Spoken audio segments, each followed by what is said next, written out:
episode 2. This is your host, Wolfman. I have to apologize, I've been absent. However, I wanted some time to review Kamelot's latest album, The Awakening.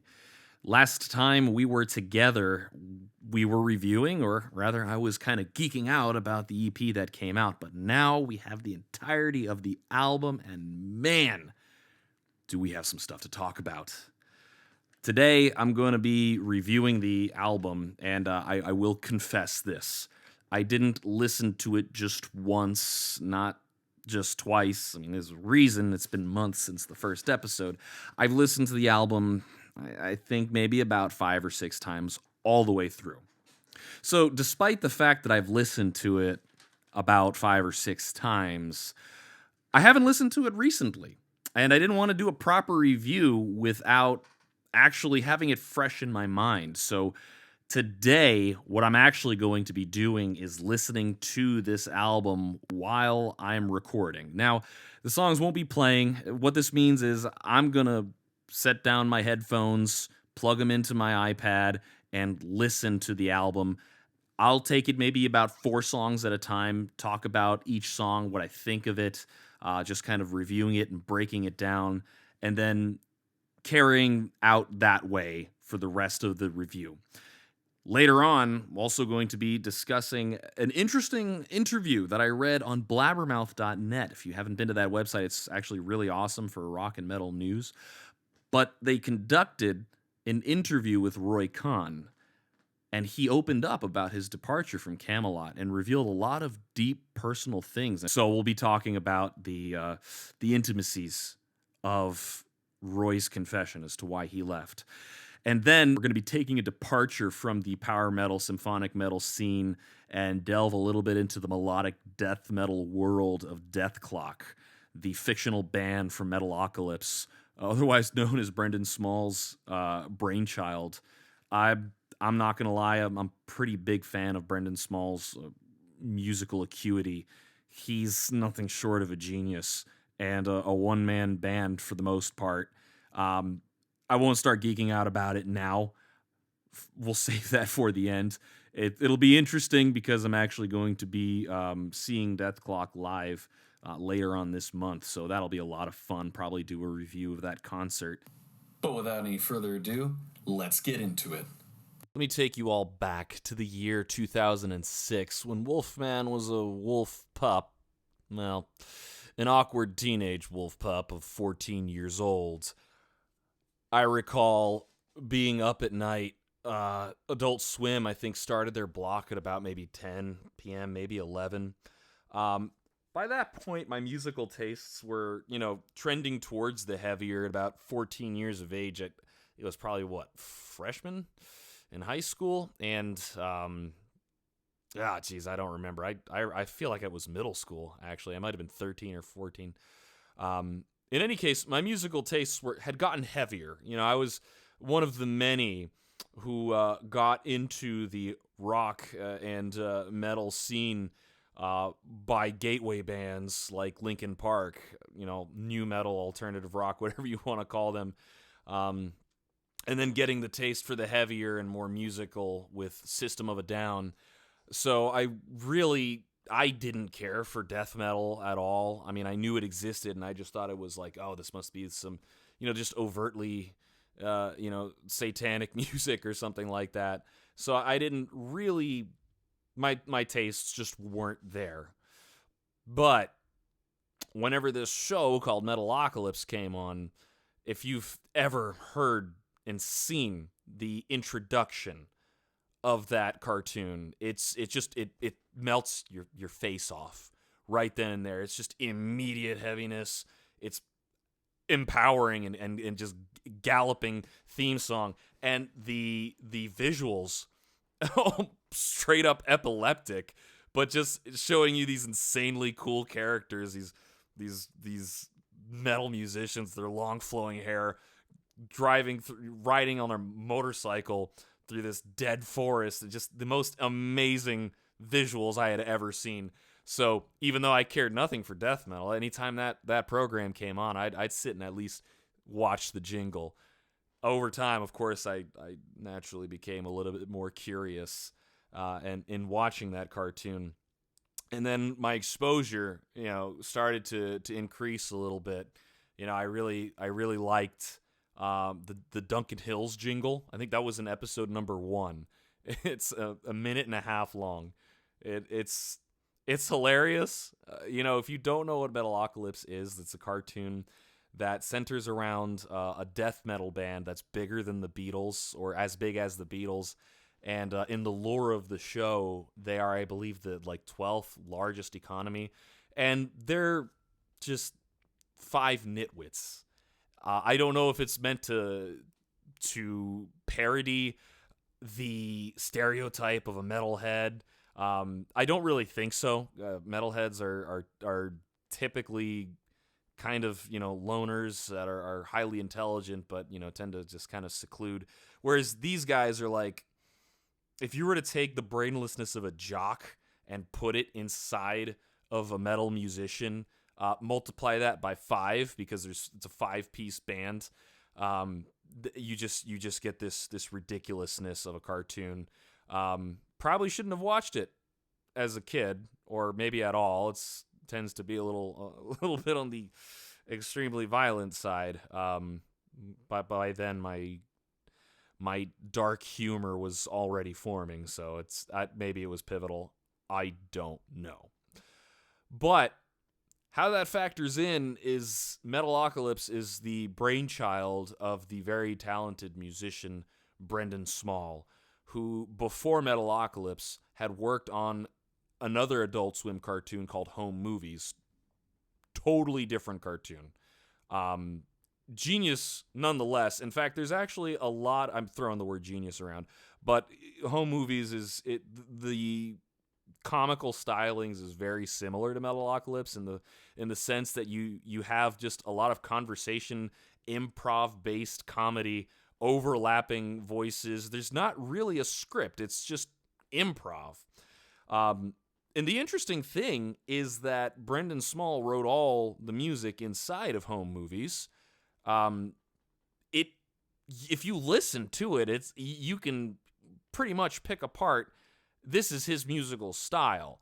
I'm not going to sit here and say that it's close to what Metalocalypse or Dethklok, puts, the music, but the writing is there. You can listen to that. I've been a fan of Dethklok for a long time, and when I went back to watch Home Movies as an adult, I could pick and hear, oh shoot, that's Brendan Small's style. Like I hear it in the guitar riffage. I hear it in the overall melodies of some of these songs.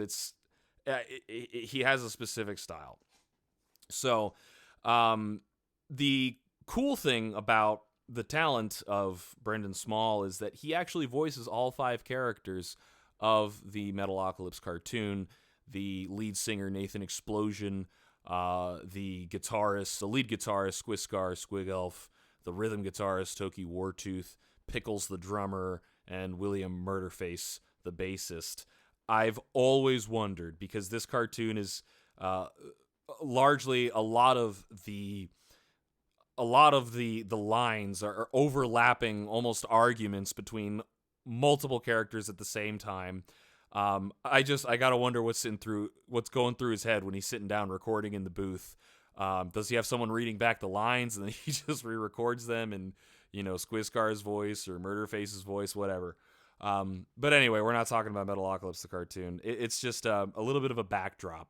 So the series came out. Metalocalypse, Dethklok released the Death album in 2007. By that point, I actually went out and bought it. That is technically the first album I ever purchased. In 2009, in 2007, pardon me, that's when I started buying CDs. To me, back then, you downloaded your music illegally, but there was a little bit of morality inside of me that said, no, let me buy the album and support the artist. Even the 14-year-old squirt inside of me was, had some ethics. And I had purchased the Death album because I love the Duncan Hills Coffee jingle, of course, the Death theme, and then there was a song called Thunder Horse, which that song still hypes me, absolutely hypes me. And then Death Harmonic, which is oh man, like check that song out as well. Heavy, but symphonic as well, and that's what I really like in my metal. A couple years later, and by a couple, I think it was maybe 6 or 7, Brendan Small started another musical project called Galacticon, which was a departure from the whole death metal. He just kind of went off and did his own thing. I just kind of would classify it as just kind of like a regular heavy metal album, but it's a whole concept album with a character that he created. But again, it's just the work inside of that album I just found super appealing. The storytelling, I like a lot of that in the follow-up album, Galacticon 2, Become the Storm. I think it's just called Become the Storm. But anyway, I bring all of this up because this is, the kind of musician that Brendan Small is something that I personally just kind of connect with, because myself, I call myself in a way a one-man band. For the last 12 years, I've wanted to do nothing more than to write music, mix it and master it myself, and just be in full control of it. I'm not a drummer. I have sent out some tracks to a good friend of mine who I've been playing in a band with forever. But for the most part, just being able to record and write your own things. And, that's the sort of thing that Brendan Small started off doing. Death Album 1 was recorded all him. All of it was him. The lyrics, the guitars, that's rhythm and lead. And, everything else, even the drums. So the more I kind of learned about the kind of musician and producer of his own craft he was, that's when I really became a fan of his, and a huge fan of his guitar playing style. The funny thing is, he doesn't call himself a good guitar player, but look up on YouTube, type in Brendan Small Thunder Horse demo. And by the way, that's a song with rhythm and lead, and it's ridiculously fast. Just watch it, especially if you appreciate guitar work. And I just got to mention, the way this guy looks, I swear to you, if you saw him walking around in the supermarket or like a Barnes & Noble, you'd think he just fits right in. He looks nothing like what you think a metal musician looks like. He's just a guy in his, 40s, maybe 50s, who's just insanely good at guitar. He's a really nerdy looking dude. But he's also put out multiple guitars too. Guitars that you see, he's paired up with, I think, Epiphone, and he's put out a Thunder Horse guitar, the Snow Falcon guitar. Like this dude is an entrepreneurial, a metalhead entrepreneur. And he's also gone to war with Adult Swim, who at some point didn't want to continue the Metalocalypse show. It culminated into a handful of seasons. I don't really remember. I haven't watched all the show.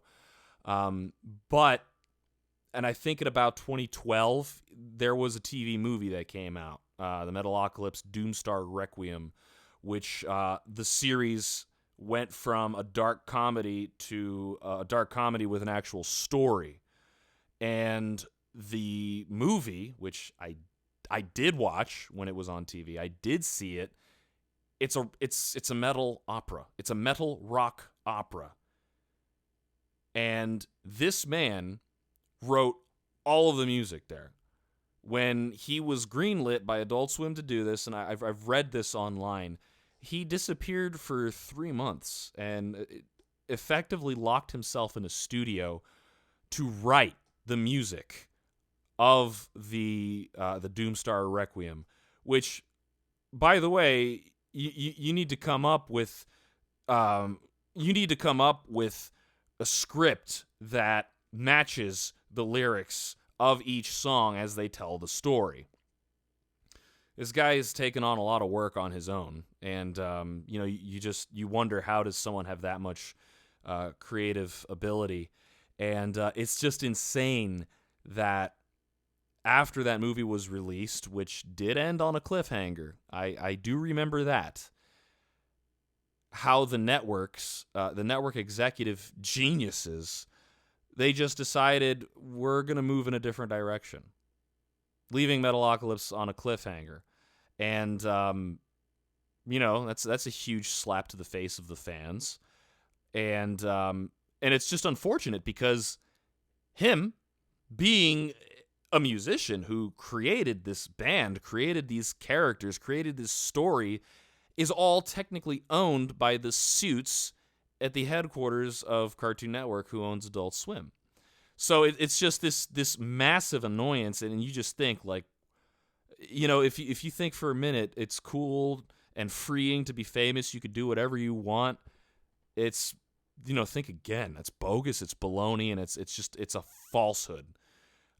Imagine pouring your heart and soul into these characters, into music, and not having legal ownership of it. In fact, actually, that's about the time that Brendan Small released the Galacticon album. So he was not allowed stylistically to create any sort of music that sounded similar to Dethklok. Could you imagine having your own band that you've written albums worth of music for, and you are legally not allowed to write another album? It's insane how much control these executives have. It's criminal. So years go by. There's petitions online to bring back Metalocalypse, renew it for a season. Petitions that were even backed by Brendan Small himself. I think there was a hashtag going on, some about bring back Metalocalypse or whatever. It garnered a couple thousand signatures, but Adult Swim, they know best, so they did nothing with it. And yeah, that's just, imagine being an artist and going through something like that. The thought of having your intellectual property legally stolen from you is completely asinine. That's why I always felt that, whatever projects I make are going to stay under wraps. I've always felt that way, but who am I to think that my intellectual property would even really be worth a darn, outside of those who enjoy it. Shout out to all my friends. Tom, you know who you are. He's a fan of my stuff, and my dear sister as well. Love you, Bianca. But anyway, it's quite interesting that he had gone through all of that.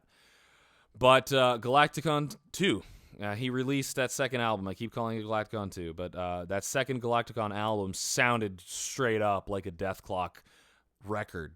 There is even a song called The Ocean Galactic, and the beginning of that song sounds like the intro to Mermaider, which came off of the first album.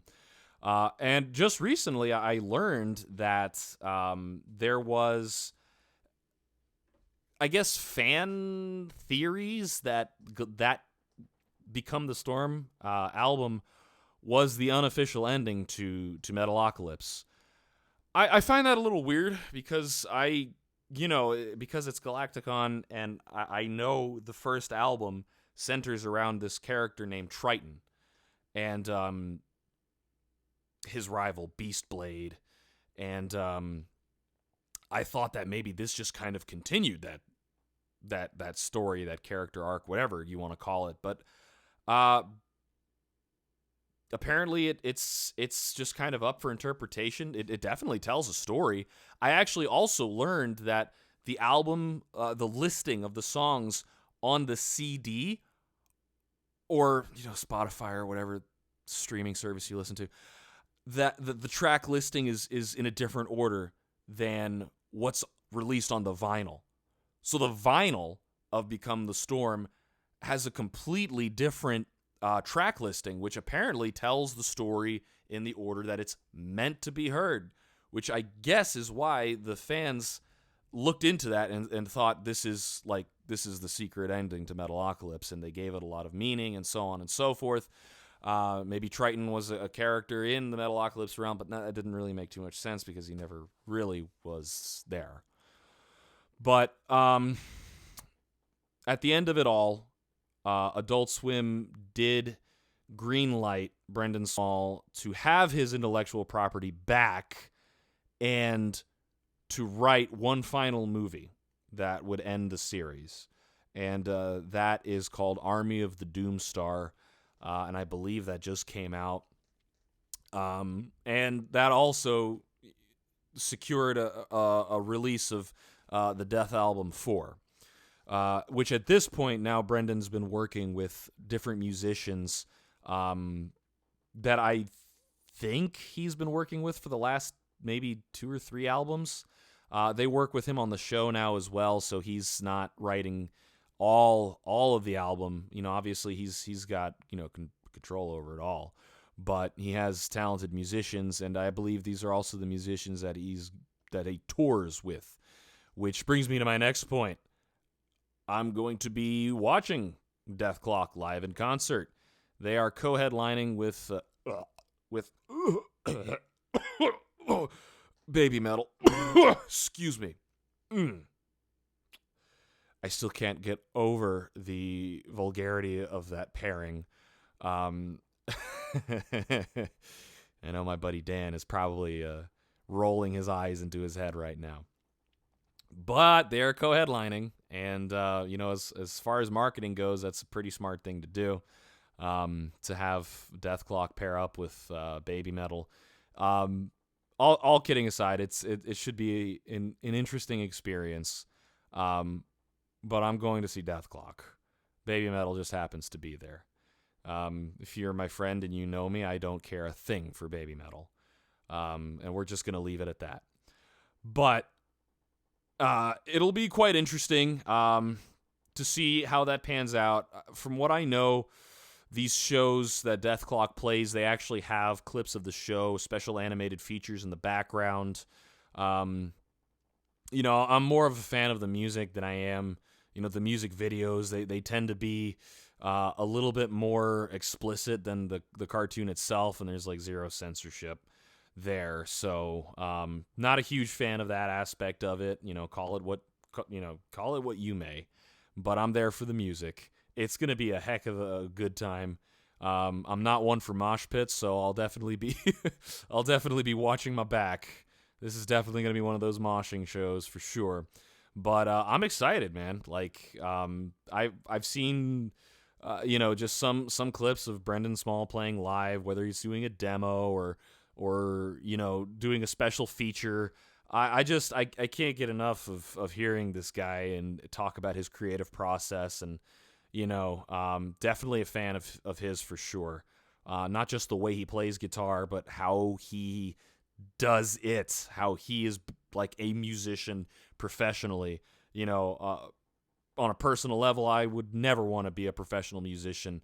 And I think a professional musician would pat me on the back and say, "Good for you, man," because it's just not it. It's not it. Your money is you don't get anything, man. Like the way musicians used to be paid was with record sales, and because of these streaming services, they're not gaining a lot of money. They get maybe 1/1000th of a penny on these Spotify listens. So even if they have a couple, a million monthly listeners, that doesn't translate to a lot of money. And so, that's going to go to Spotify as well. It's just insane. You think these musicians are rich, millionaires. They're not. They're not. This is what they do for a living. And I just recently learned that merch sold at the shows doesn't 100% profit the band. Contractually, most of that goes to the venue itself. I think the band maybe only gets 30% of those It's ridiculous. It's to the point where musicians have to make out different streams of income. You see it with Herman Lee. He's pretty active on Twitch, and it's awesome to see. You get behind the scenes look of some of your favorite musicians, but you see other bands. Kamelot are active on the socials. Sabaton is super active on the socials. They have the Sabaton History channel, which oh man, if you are interested in listening to the history, more in-depth history of the topics of their songs, which are already inherently intriguing, this YouTube channel, hosted by separate members of the band, including their historian friend Indy Nidell. It makes for good listening, especially if you're a bit of a history buff and a war history buff. It's awesome listen. You definitely want to check that out. But it's just it's so hard to wrap my head around that. Growing up, you think these musicians are super rich, but no, they're slaves to the industry. They're slaves to the record labels, and it's always been this way. One of my father's favorite artists, Frank Zappa, he even opened up his own label because he just wanted to be completely free to do whatever the heck he wanted. So that's just, I don't know, maybe more artists should go that way. I understand that Taylor Swift has recently undergone something like that. I detest all things pop music, but I can't help but just sort of like raise my fist in support of what this girl's decided to do. Completely sticking it to the label, re-releasing her old songs and stuff, and I can't help but applaud that. I think more musicians need to do that. And if you want to support your favorite artist, just buy the CD, man. Just download the MP3, buy it. Just buy it. That's the only way you're really going to support your favorite artists. So don't get me wrong. I understand it's super easy to just open up YouTube Music, open up Spotify, Apple Music when, the album comes out and listen to it. Like, I'm not going to lie to you. I have a YouTube Music account. So, I'm not going to sit here and say that I don't choose to use it. But if you want to support your favorite artist, buy the CD. Just spend the $10 and then buy the digital music rip if you want. Sync it on your iPhone. You have the iTunes or the music app, whatever. You have it there with you. Anyway, going off on a tangent here. However, that is just something I'm looking forward to when it comes to live music. Dethklok upcoming, and then of course seeing Kamelot live in concert. And the finale of the tour is going to be in Central Florida, in Orlando, and that is the closest show. That is where I'm going.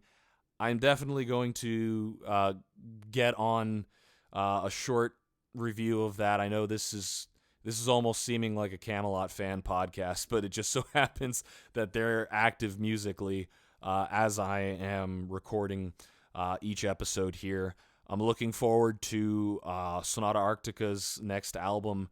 I do believe that is going to be coming out, I think, either at the end of this year or the beginning of 2024. And I'm hyped for that one because the last couple releases we got were just acoustic renditions of some of their more popular songs. Interesting. They're cool listens. But in an interview, Tony Kakko, the lead singer, has said we're going back to our power metal roots with this next album. That should get any fan excited. Super small note.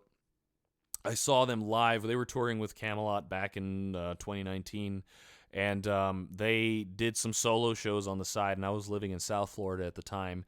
They did a small, intimate show at a sports bar in Margate, Florida. That's not a big city at all in the least. In fact, this little sports bar, it's not very big.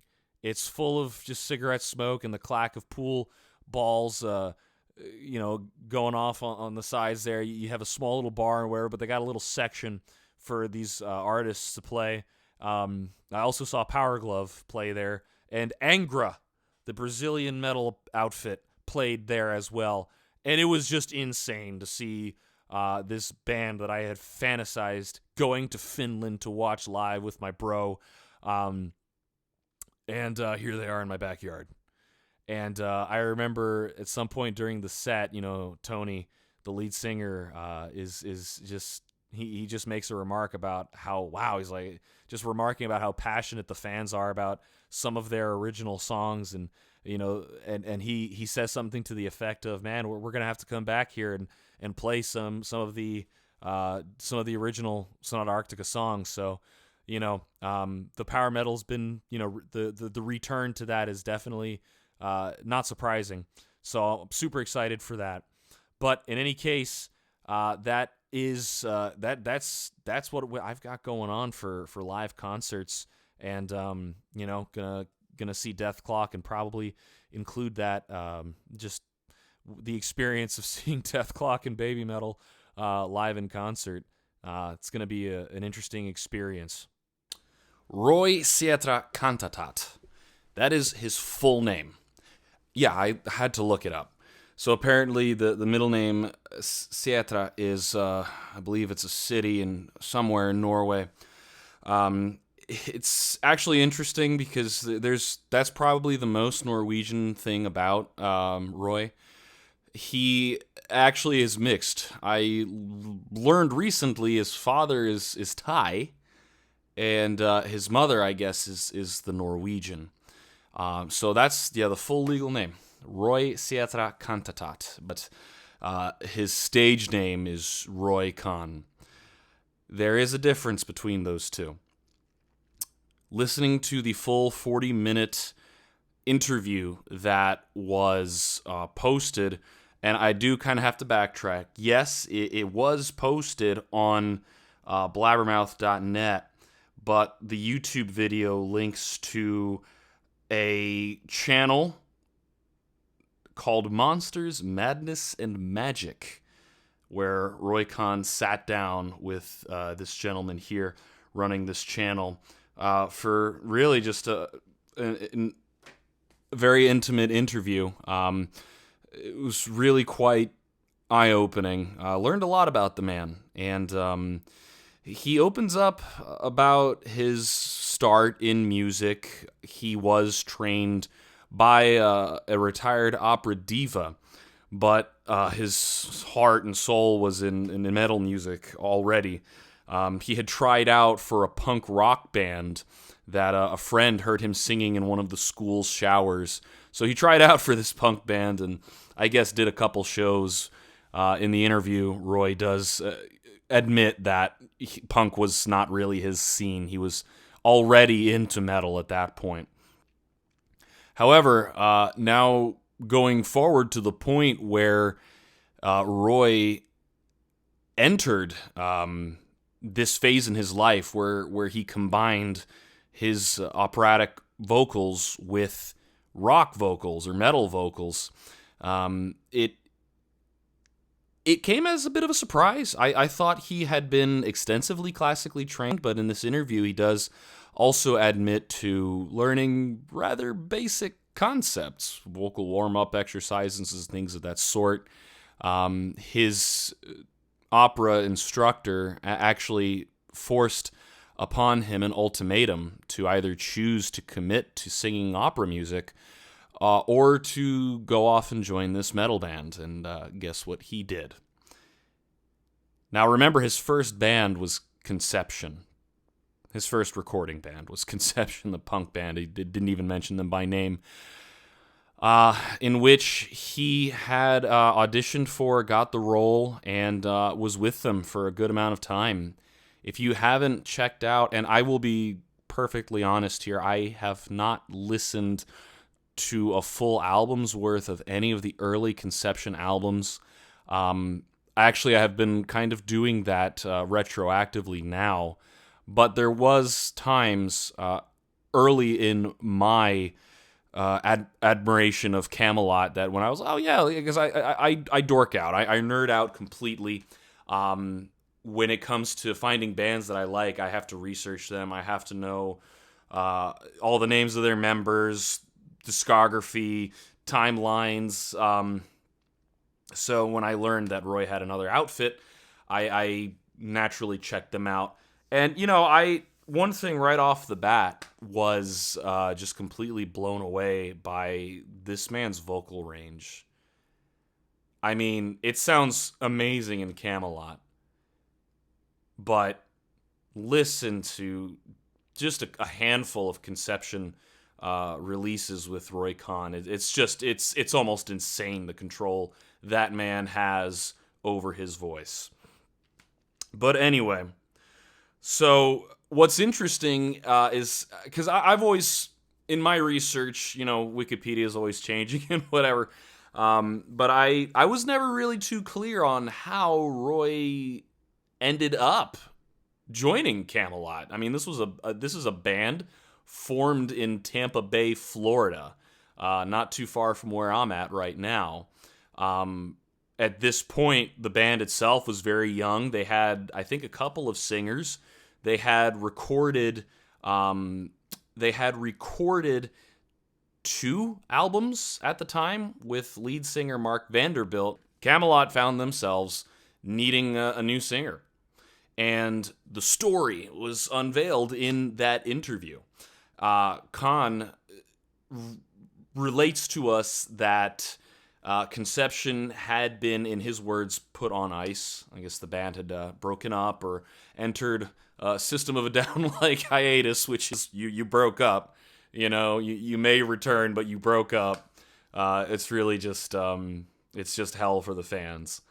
Anyway, so because Conception and Kamelot had apparently been on the same label, Thomas Youngblood had read about Conception no longer being together. So he had supposedly he actually looked up Roy Khan and got his phone number. I'm assuming probably from a directory in some sort of Norwegian directory, or maybe he knew somebody at the company. But in Roy's words, it's not very difficult to find, the Kantatat family in Norway. So he got in touch with Roy's father, and Roy's father had given Thomas Roy's number, and he relates that he got that phone call, which apparently was his first cell phone, 97. Makes me wonder how old the man was back then. Probably a young guy. Not that you're old now, Roy, but if by any chance you're listening. However, that he got the phone call in the car and picked up the phone and spoke with Thomas, who it was funny how he said he thought Thomas had said he was from Tampax, Florida. It's good to know I'm not the only 5-year-old that has made that joke. Anyway, so I mean the rest was history. He flew over to the United States and they recorded Siege Perilous. And to make a long story short, because if you're really interested, listen to the interview. It's just awesome to hear it from Roy's mouth himself. But he joined up with Kamelot, and they continued onward from there. Now, the intimacies of his decision to part ways with Kamelot, back in 2010, when it actually happened, it really did center a lot on a religious conversion that Roy had. He admitted that for most of his life he had been he didn't use the word an atheist, but what he described as an opposite of a Christian. And if you hear in the lyrics of some of these Kamelot songs, they do seem to dip into the realm of spiritual matters. So it's his fascination with spirituality, and even maybe his also what's the word I'm looking for? Not indifference, but his fascination with it. Let's just leave it with that, because at this point he was not a professed believer in any faith. But in the interview, he does confess that he had an interest in spiritual things, and it shows in the writing. It does show in the writing, especially in the Black Halo, but I think predominantly in Poetry of the Poisoned, which he admitted to the interviewer of the podcast or the YouTube cast that Poetry of the Poisoned was by far the most difficult album he's ever had to work on, knowing it was going to be his last. He was also having problems with his personal life, touring, recording. In his words, he said the character that he played on stage was vastly different from who he was as a person, and there became a divide between Roy Satre Cantatat and Roy Khan, the singer for Kamelot. And it seemed that for some time he was losing the battle of self. And being an artist myself, and having spoken to other artists, it's far too easy to become lost in the creative world that you build around yourself, because and now I'm not speaking for Mr. Khan, I'm only speaking for myself here, you begin to levy this expectation upon yourself to develop this character or characters or environment, and while the music world and artistry and creative writing and novelist, being all of that, is a wonderful outlet for some very dark very dark entities and nebulouses that exist within you. However, there is also the danger of falling into these fantasies that are not reality, but you build them in your head, almost to the point where they become quasi-tangible, where you really begin to struggle with, are you who, is this really me? Am I wearing a mask? Is this really who I am? But when I step out the front door, I put on a mask for others. You can really get lost in yourself. Now, I don't know if that is, particularly the sentiment that Roy was expressing, but it sounds somewhat comparable. With respectfully trying to say that. It does sound comparable, and that sort of thing does happen. And he mentioned certain mental illnesses and ailments that he was dealing with, likely due to the stress, and of course, likely due to the insane demands of being a recording artist, dealing with labels, dealing with touring, dealing with money. It just seemed to be catching up.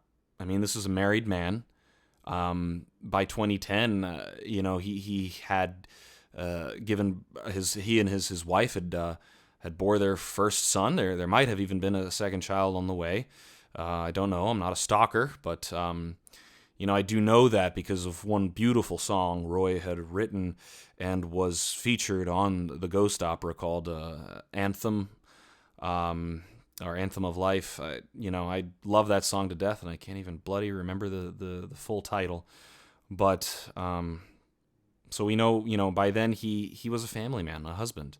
Ultimately, that comes so far ahead of being a musician, being an artist, and 13 wonderful years with Kamelot. Certainly, they definitely came to their end. Something about Poetry of the Poisoned was also so abstract. It was dark, inherently dark. And it just sounded so different from, the albums that Kamelot had put out. Now, at the time, I had become a fan of Kamelot at around 2007, 2008. And, of course, Ghost Opera was my first Kamelot album that I listened to. And when I learned that Poetry of the Poison came out, of course, I listened to it. And, of course absolutely, I certainly enjoyed it. I thought it was a great album. But in my young fandom, I understood that there was something different about this album. As a very young, young to Kamelot band fan, I'm not cutting that out. I'm going to let myself live with that embarrassment. As a very young fan, I could, tell that there was definitely something different about this album. And now in retrospect, you really begin to see, a lot of the issues that were certainly affecting one of the lyricists, and, in Roy Khan, and, as well as Thomas, too. One of the songs, The Hunter's Season, Thomas had written that as a tribute to his mother, who had sadly passed away. So it seemed like it might, it was a dark time for not just Roy, but Thomas as well. But burnout is the word that, Roy had admitted to, and being at such a low point in his life, and, having embraced certain teachings in his life that had, gave him the hope to, continue on forward, and Roy had made the choice to leave Kamelot. And I, out of respect for this man's personal business, I mean, when you publicize it, it's there on YouTube, but, I do, respect Roy so much as a singer, and, I don't want to talk about, anybody's personal business. Check out the video, and if you're interested in listening to it, I can also link it into the description. But it was really rather quite interesting to see how in depth he chose to reveal his decision to leave Kamelot. And I say that I've only discussed the religious conversion, and I've only discussed the burnout, but I mean, listen to the interview, and if you want to hear these intimacies that I'm talking about. It really rather is eye-opening. But thankfully, for all of us fans, 2018 rolled around, and that is when Conception had, at that point, finished recording their first EP in 20-some-odd years, My Dark Symphony. 6 amazing songs. And, I mean, it was just magic right off the bat. Certainly the time off did Roy some good. Some real good. The sad thing is burnout and how it affects a person, and especially somebody who uses their voice as their instrument. And Roy took good care of his voice. He actually detailed some rather eclectic ways of preserving his voice. Hydrating, I drink a lot of water while sitting in a tub. Was one of the little tidbits of that interview, how he mentioned that. But this is a man who took good care of his voice, and he was sputtering out. His vocals were burning out. In the live DVD, on the coldest winter night. I mean, I love that performance. You could hear that his voice wasn't as strong as it was, not just in the records, but in also previous live performances. So you could kind of hear it was there. And Poetry of the Poisoned also saw, the overall tuning of the songs being in a much lower key, to allow Roy to still perform at a high level, now adapting to perhaps the waning quality of his voice, of what he could understandably put out at that time.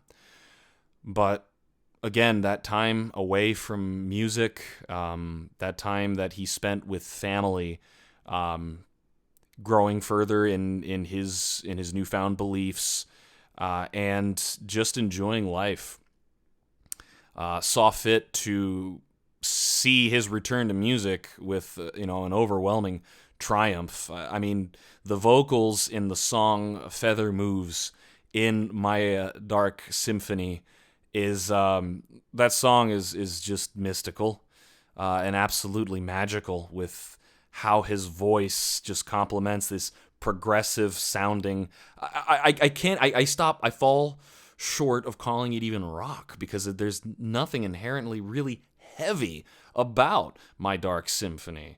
And it doesn't need to be. It's just this incredible collection of songs that, any fan of Roy or a fan of old Kamelot would really enjoy. The cool thing is that Roy was asked, it was put out in this interview on blabbermouth.net, is I don't think I heard it in the actual video on YouTube, if Roy had heard any of the new Kamelot songs, and his answer to that was yes. He said that he's a fan of the direction the band is going, and he obviously still has good relationships with Thomas and some of the former members there. I know Casey Grillo is not a member of Kamelot anymore. Miss you, Casey. The new drummer, of course, is fantastic as well, but he does say that he has listened, and he says he's a fan of Tommy's voice, that he loves how his vocals sound. He's a great singer, and that he seems like he checks in on his friends from time to time. In another interview that I read years ago with Thomas Youngblood, it was asked of him similarly if he had heard any of Conception's new releases. At this point, we had the EP. And, of course, the new album, which my stupid brain is forgetting the name of it right now, and I really like the album. Oh, my God, My Dark Symphony is the album. Reconception was the EP that I was thinking of. Good Lord. Okay, My Dark Symphony is the album. All right, so I'm not completely lost. It's been a long week. It's like a hurricane raging outside right now, so it's, not easy to be butter-brained. Anyhow, getting back to the point of it all, so that Thomas has, answered in an interview that he has listened to Conception stuff, and that, I don't really think there was any ill will. It seems like all of these men are family-oriented guys, very down-to-earth people. Ever since I started going to concerts, Kamelot was my first real concert. At that point, that was actually on the tour that Roy stepped away, and Fabio Leone had stepped in as the singer of Rhapsody. It was an interesting show. They had a panoply of openers. The Agonist, that was Alyssa White-Gluz, her first band, and it was before her blue hair. Ailstorm was also an opener. Pirate Metal. I remember poor guys were getting heckled by some drunk idiot in the crowd. But it was a really cool show, and 2012 they returned with Karavik in tow, and I had watched them with my bro down in Fort Lauderdale, and that was it. Like I watched them every year they came. 2013 they opened up for Nightwish, or they were co-headlining with Nightwish, and I stuck around after the show. Me and my other bro, we stuck around after the show for maybe like an hour or so, and all the guys came out. Tommy came out, and he's a showman on and off the stage. One of the nicest dudes, really. They all care a lot for the fans. They make time to just kind of speak with the fans. They're just down to earth folks, man. I could probably have a segment on another episode just detailing my experiences with them. They're just awesome, awesome performers, and just really nice guys off the stage. But anyhow, that just about wraps up with everything about that interview with Roy. Again, it's a good interview to watch. Again, that's with the YouTube channel Monsters, Madness, and Magic. Go and check that out. And as of right now, an interview with Roy Khan is the latest episode. And, oh, shoot, look at that. And they also have some interviews with Devin Townsend. There's another musical genius there. And Gene Hoglan, that's the drummer of Dethklok, which that's also in the episode. Dethklok, not Gene, but anyway, check out that channel. So it's always a joy to be able to learn a little bit more about your favorite artists and musicians, who they are as the person behind the microphone and off the stage. Roy is, a musician, a singer that I look up to personally. Some of my earlier attempts at singing and recording, I've really just paid special attention to the way he sings and tried to maybe model or replicate certain aspects of his singing, because as a singer, I look up to the guy quite a lot. So it was a total treat to be able to listen to this interview. And I definitely want to, again, just shout out that, whatever it's worth, shout out that Monsters, Madness, and Magic channel on YouTube. And also give credit to blabbermouth.net. Without that article, I wouldn't have been able to get wind of that interview. So wanted to share the magic, so to speak, no pun intended, but share that insightful information, and again, say thank you for putting that interview together. Masterfully done. Let's get into the meat of this, the review of Kamelot's latest album, The Awakening. This is the fourth album in the Karavik era of Kamelot. We had Silverthorn, we had Haven, we had The Shadow Theory, and now The Awakening. So we're going to listen to the album. I'm going to give you the rambling thoughts and musings of a fan, and we'll see, where does this rank in the last four albums? Where does this rank in the Karavik era? Let's get started with this review. I'm going to be taking the headphones off. I'm going to be putting the microphone away, and I will be back after the first four songs are done playing. Just further the whole argument that purchasing physical CDs will just always be the more enriching experience. As I sat down to listen to the first four songs off of The Awakening, I'm gonna get right into like digging into the songs themselves in just a second. But I just have to put that out there. As I'm listening to the songs, I'm reading along the lyrics, and of course I'm just enjoying the artwork and everything of that sort. I just have to throw this out there right now. Holy crap. As I'm looking at the credits, the album credits, first of all, we know the special guests on this album. I just now learned Cobra Page, Tommy's wife, contributed some vocals. But Simone Simmons actually contributed some backup vocals on I think one of the songs. But what the real mind-blowing thing is this.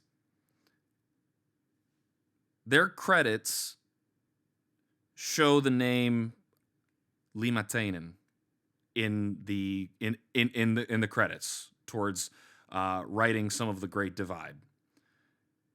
I'm a huge Sonata Arctica fan, and Jani Limatainen is my favorite guitarist, and I'm probably butchering his last name, but in my mind, I'm just thinking like I got to look this up. There's I have to look it up and see if it's the same. And this, it's the same son of a gun, man. I looked up Sasha Paith and Limatainen as it's credited right there in the book, and bam, right there. Just look it up. Look up The Great Divide on YouTube, and you see they credit Jani Limatainen with some writing on The Great Divide.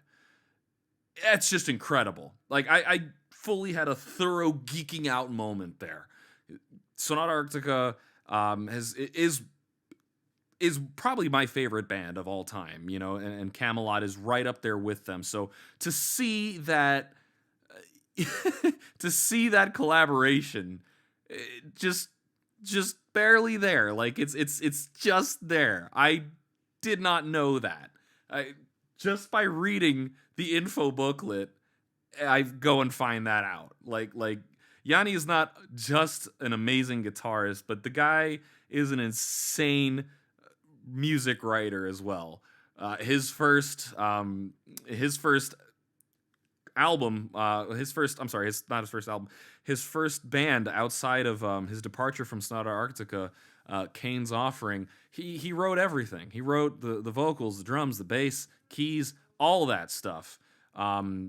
He released a second album of that as well. He has another album called The Dark Element. The guy writes a lot of music, and what a treat it is to find out that he helped write one of the songs on Kamelot's latest album. That's just awesome.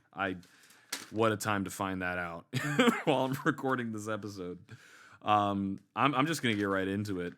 I love how each of these albums have like this opening overture that just like leads straight away into it, and I just love the transition from overture into the Great Divide. It just sets the tone immediately. I got nasty goosebumps the first time I heard that go. I was just feeling that rush, this power go through me, and I'm just enjoying all of it. Like, wow, this is incredible. The melodies of this song are just so high flying, and it's so power metal. Like, not, we're not talking Stradivarius, early sonata type power metal, but it's just it evokes the same energy that like typical power metal does. Very high flying choruses, and I love the work that Karavik does. Like, I'm listening to them with headphones. It's not just him singing the song and him writing the lyrics, but there's a lot of vocal work that goes into it. If you really listen, you can hear backing vocals singing harmonies, and then you hear also some accents, not vocal accents, but lyrical accents that are playing in the background that you would otherwise maybe miss on your, like, if you're listening to a Bluetooth speaker or even in your car. Like, that's my favorite place to listen to music, is in the car. You are the center inside of this. You're in the middle of 4 different speakers, and if you got a good speaker system in your car, it's even better. But nothing really beats headphones. I'm hearing things I didn't hear on any of my other listens. The chorus is very catchy. I feel like the hook is soul grabbing. It just drags you into the spirit of the song immediately.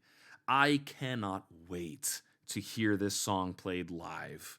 In fact, I really better start memorizing these lyrics, because I'm going to feel so left out if I'm in the crowd just pumping my fist in the air, having the horns up, and just not knowing the lyrics. No, I'm definitely going to make that my homework.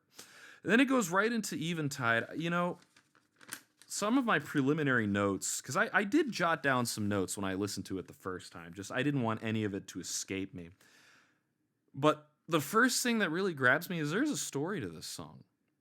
There is a story to this song that tells about companionship between two people. It doesn't necessarily seem like a romantic song, but a companionship between two individuals helping each other out through a very dark time, and ultimately leading to that friendship ending. And it's sad to think that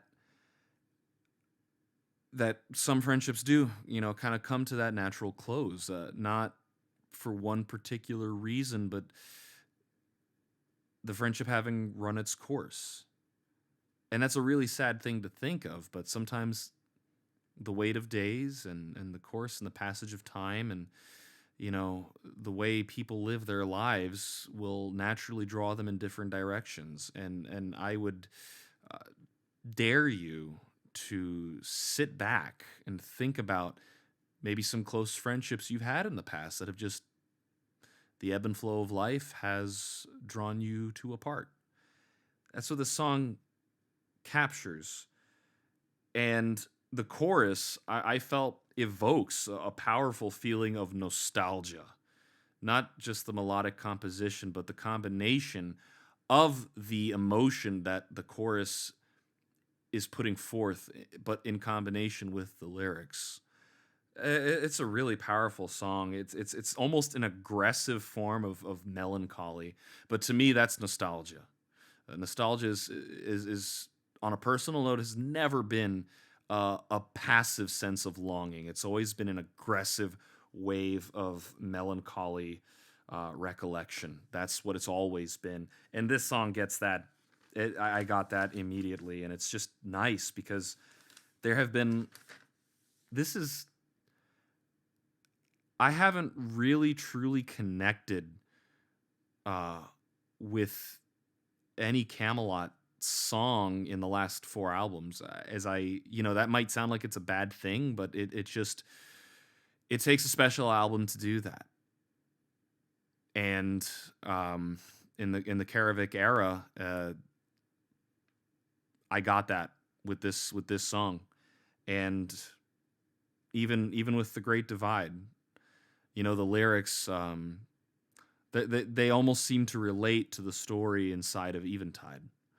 But I'm a big fan of embracing change and love lost um, and celebrating the changes that life brings. By giving them their due respect, and that's just kind of what the Great Divide seems to allude to. Anyway, yeah, it's nice. I haven't been able to connect with Camelot song and since Black Halo and a little bit of Ghost Opera too. One more flag in the ground. This one's a fist pumper, man. Like there's a lot of like energy. This is a song I can't wait to hear live. Like I really like the more aggressive vocals towards the end. It definitely seems like a song that it's like empowering. I like to read comments on YouTube as well, and some guy kind of just likened how this song became kind of his fight song in his fight with his newly diagnosed cancer.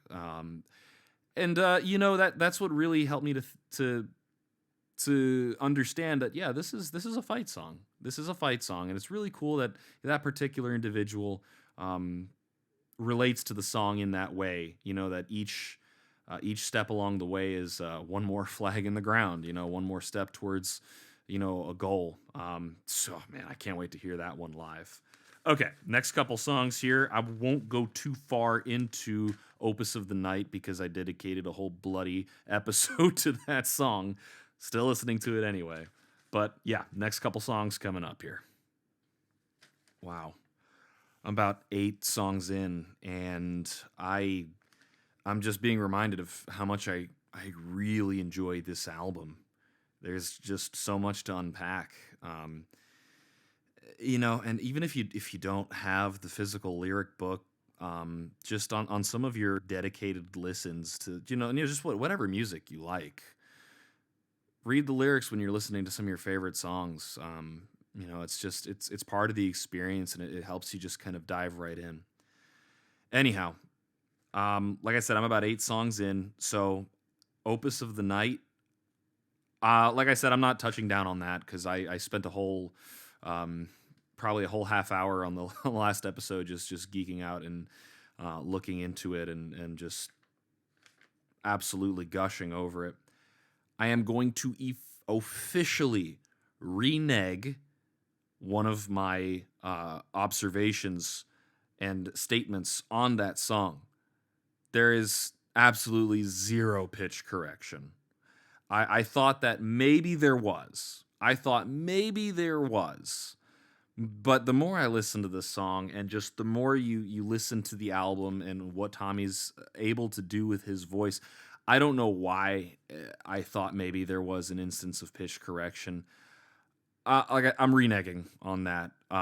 It's almost insulting to fathom an accomplished artist that of Karavik's caliber would need to resort to using any sort of pitch correction. This isn't pop music. This isn't music that you can just throw together and arrange to create it in whatever way that you want. This isn't that. So I'll even go as far as to apologize for that. Opus of the night. Oh my gosh.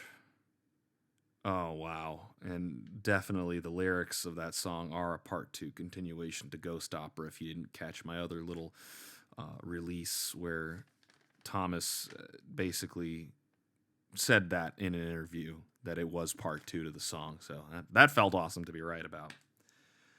Midsummer's Eve. To me, like there's like an kind of like an Asian flair to it. Not sure why I get that, but maybe because the song reminds me of "Love You to Death" a little bit. Mostly the story, but the song really reminds me also a lot of Sailor Man's Hymn. Something about it. It's just like it's a familiar flair, to it. But what I really enjoy about the song is that it just has an international world flair to it. It's not just a typical ballad, but I love the presence of the stringed instruments at the forefront, and the symphony that going on in the background. Like I absolutely love how that really carries a lot of the song. And of course, the lyrics are just also very nice, and there is a romantic story to this one for sure. Um, Beautiful ballad. I do hope to hear that one live as well. Blood Moon. Oh man, this is a really really cool song with a story to it as well. I'm sitting here trying to unpack exactly what is the story here. Who are the characters? We have a name, Azrael. Sounds Hebrew, but it seems to be a story between a father and a son, and it talks about abandoning him when you needed him the most. You walked away. You left him there to die. It, could be telling this. It could be the father maybe having left the son behind here. But I wonder if this is something to do with this story talking about some kind of I don't know if it's talking about some kind of maybe like an old monarchy or something of that. The chorus talks about longing for a long lost utopia. A blood moon is rising to honor the old ancient skies. My sweet Azrael, I welcome you. Is that the father talking to the son? Is Azrael the main character of this song? Who knows? Listen to it. See what you get from it. But this is another one where the introduction, forgive my ignorance, but there just happens to me, I hear some sort of Arabic flair to the introduction of the song right before it launches you into an overwhelming melodic ocean that just hits you wave after wave. I mean, the intro is really, it's just the chorus. It's just the chorus of the song minus the actual vocals. Of course, that's not new. Plenty of songs do that. But again, what catches me is this melodic chorus, and so far seems to be a common thread in all of the songs. That's a home run for me. I absolutely love melody in music, melody in metal. It to me carries the vehicle of emotion so much further than just the heavy aspect of a song. The song Night Sky, something about the arpeggio sounding riffs in the background, not so much the guitar. You can tell there's some sort of maybe keyboard that's giving it more of like kind of an electronic sound to it. But something about that arpeggio gives me a lot of vibes of or the same vibes I got from listening to Beautiful Apocalypse. That was off of the Haven album. So Night Sky, It's a more simple sounding song. Again, I like the instrumentation of the strings in the background, and it just, again, there's a very powerful chorus, and the lyrics of the song, it's just something. There's just something uplifting and building about it. There will come a day when you need me, when you feel like you're going insane. I'll stay with you through all your pain. Blood of my blood, remember your name. It's almost like, you know, family, parents, or parental figures that had a huge a huge influence to one's upbringing, and even though their influence may be gone, they may be gone. They're watching over you, not from heaven or anything like that, but in the sense that what they taught you is staying with you, so that their legacy, their influence is still very present in your life, carrying you to be the man or the woman that you are supposed to be.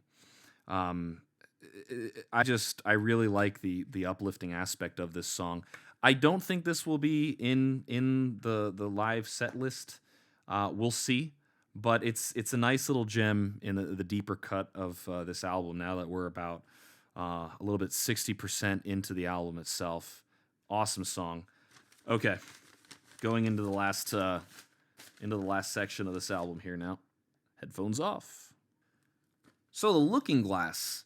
I like the song. It's not one of my favorites, but it does actually seem to kind of carry on the spirit of the song Night Sky.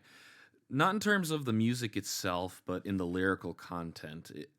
Another very uplifting, empowering kind of song. I like it.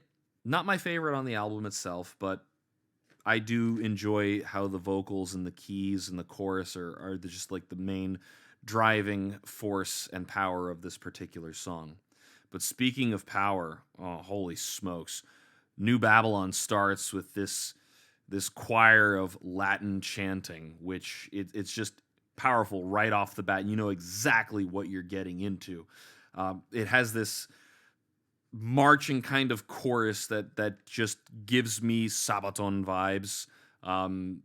The first time I listened to the song, it brought to mind the Sabaton song, the end of all wars, or that's the album, but the war to end all wars. It just brought that to mind. Holy cow, man! Melissa Bonney's vocals, she's got nice clean vocals, but we're talking about those dark, guttural vocals. That girl's got a lot of power in her voice, and it's deep, and it's throated. It's just it's really cool. This is going to be an awesome song to listen to during the concert. I'm almost positive they'll play it. Something about it, it's almost like a Neo March of Mephisto type thing, because it has that marching beat to the song itself, and of course with those large Latin chorus going on in the background. That song's electric, absolutely electric. Then it slows down with Willow. It's a deeper song. It's a heavy ballad. It seems to be a personal tribute to.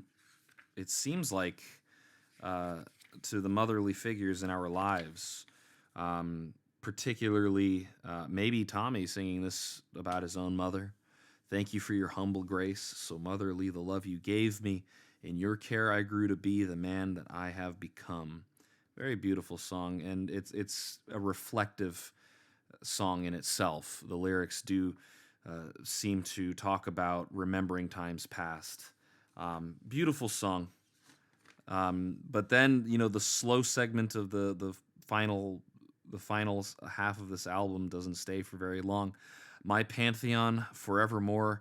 It's a very ghostly song. It has a haunting pre-chorus, and I love how segments of that song towards the end just got super heavy with Bonnie's vocals, and I love how the drums just played into that part of the song where she's going off with her part.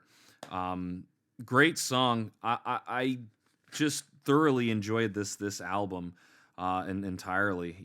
The ephemera outro. It's just, I don't know how to say it. It's just very Kamelot. It has that fourth legacy Karma type of outro vibes, and it gives it more of a fantasy aura to it. The last two albums, Haven and The Shadow Theory, were very post-apocalyptic dystopia type setting. This album has departed so far from that, and I love it because it's just going back to the classical Kamelot feel. Now, my only critique, I do wish that either my pantheon was a little bit more of a longer, more cathartic song, where it was maybe a heavier ending. It's a good song. It's short. Um, I feel like it could have been longer. There could have been a more um, just a bigger ending. Haven had Revolution. Silverthorn had Continuum, and Shadow Theory had The Proud and the Broken. Those were longer songs that just it ended the album. My Pantheon could have been a song somewhere in the middle of the album. I feel like it had the potential to be that big cathartic song to end the album. It wasn't. That's okay, because I do think the album does kind of naturally end, despite again my own personal tastes. It I would have loved that type of song, that type of song to end off the album. So at the end of it, The Awakening is the best installment of the Karavik era. It's the best album to date since Silverthorn came out. On a personal note, like I mentioned earlier, I feel connections to a lot of these songs. Melodically, they're right where I wanted Kamelot to be all these years. I had really longed for something more classic Kamelot sounding, but with Tommy Karavik and everything he brings to the band. And this album accomplishes that in spades. I really can't say that this album is lacking in much, minus, my thoughts about how I wish the album ended. It's just phenomenal. I had mentioned it in the previous episode that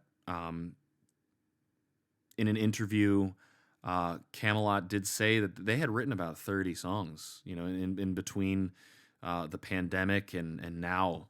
I truly wonder if we'll see those songs unreleased, if there'll be the next album. If they were written in the same time frame as The Awakening, I wonder if they'll be in the same vein. It's probably just a matter of time until that album comes out. It's probably going to be a couple more years, but if they're anything like The Awakening here, I know for sure I'll certainly enjoy it. There's very few times that I will say that I did not enjoy an album. I want to do something fun and just kind of rank the last 4 Kamelot albums here in the Karavik era. Like I said, I'm gonna give The Awakening the top spot, number 1, first place. Absolutely phenomenal album. I would give second place to The Shadow Theory. I like that it builds off a little bit more off of what Haven was. But what places The Shadow Theory above Haven and Silverthorn for me is very rarely in albums is the second part, the deeper part of the track list, it being the more powerful. I thought for sure that The Shadow Theory had more of had a stronger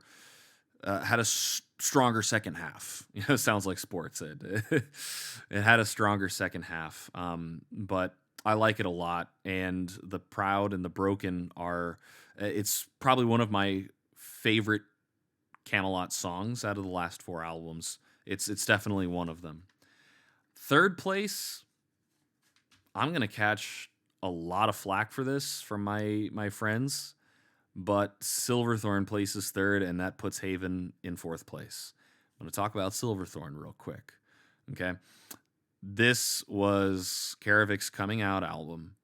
It was not long after Khan's departure, so it still had a lot of, the Kamelot that we had been experiencing in Poetry of the Poison, in the Ghost Opera. It was just the natural evolution, but the stylistics did not change. And there's a lot of nostalgia involved with Silverthorn for me. It was, another concept album. I bought the special edition. I still have the box set. I have it proudly on display with the rest of my CDs that I buy up on the wall mount that I purchased for it. And it came with a short story, not a novel. Don't expect anything like John Grisham or Orson Scott Card or any professional writers, but it did come with its own little story book that you could read while you listen to, and it painted the whole story of that album, which I thought was super cool. I don't know if they did that with the Black Halo. I don't know if they did that with Epica, but it was done with Silverthorn, which this concept album being their latest one. There's it was the no pun intended, but the reawakening of Kamelot. That was a tough time for the band. They were just, they were gaining a lot of speed and momentum, and then when you lose your lead singer, that can derail a band. And Karavik coming into the band saved Kamelot because they really exploded onto the scene in that era. Haven is a good album. I love Fallen Star. Insomnia is one of my favorite songs to date. Liar Liar, Revolution is an absolute screamer of a song. But in my estimation, the weakest of the 4. Again, not that it's a bad album, not that it's weak in meaning or musical depth. It's just where I place it. I would sooner listen to Shadow Theory again. And there was, some songs in Shadow Theory I didn't really care for.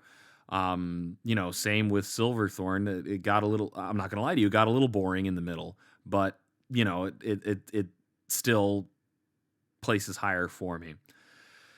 And Awakening, for God's sake, I've just spent the last, I don't know, maybe half hour to 40 minutes talking about it. I think it's an amazing album. I'm really looking forward to seeing this band come on stage for the first time in, holy smokes, almost 4 years. Super excited on the trajectory of this band. I wonder, they've been doing it for so long. You can't help but wonder, when does the end come? All good things must come to an end. For Kamelot, hopefully that is not anytime soon. They have a lot of good material to put out. But anyway, until the next time, I don't believe I'll be talking about Kamelot for much longer. Now that I've covered the latest album, the EP that came out before it, and of course the concert upcoming. I'm really looking forward to that, and hopefully the next piece of musical news will have to do with hopefully Sonata Arctica releasing some new material. Nightwish is going into hiatus for some time. Hopefully the time off does that band some good. I really feel like they've fallen from grace. Apocalyptica, I'd love to retroactively go back and talk about some of the albums of my favorite artists. Apocalyptica's latest album, Cell Zero, was superb. I thought it was a wonderful album. But perhaps that's what I'll do in the future. In any case, thank you all for tuning in. Again, if it's just one or two of you out there, thank you guys for tuning in and choosing to listen to me ramble on about some of my favorite topics and artists here. Hope you all stay safe and keep rocking, and stay tuned for more content. Wolfman out.